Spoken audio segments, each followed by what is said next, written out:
to the 11th session of the MCQ of AI segment, session number 11. Here we will see some MCQs about the search algorithms as we can see on the screen. Also we can see some of the MCQ about the game tree that is shown on the screen. Also about the AI knowledge representation cycle and the various parts of it. And the last one is the WHOMS world.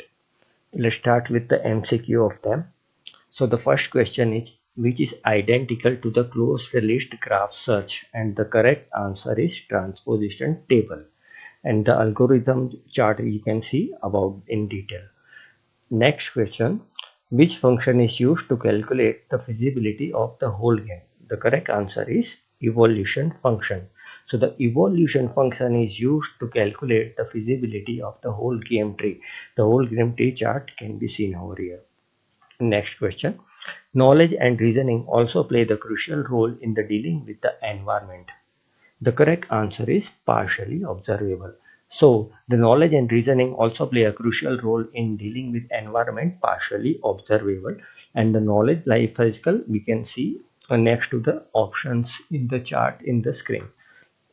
Next question is about WHOMS world. The WHOMS world is a classic problem based example of.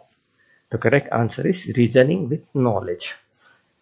The WHOMS world chart is given next to the options. In detail we can observe about. The correct answer is reasoning with knowledge. The WHOMS world is a classic problem based example of reasoning with knowledge. So this is all in this session. We will see more in next session. Thank you so much.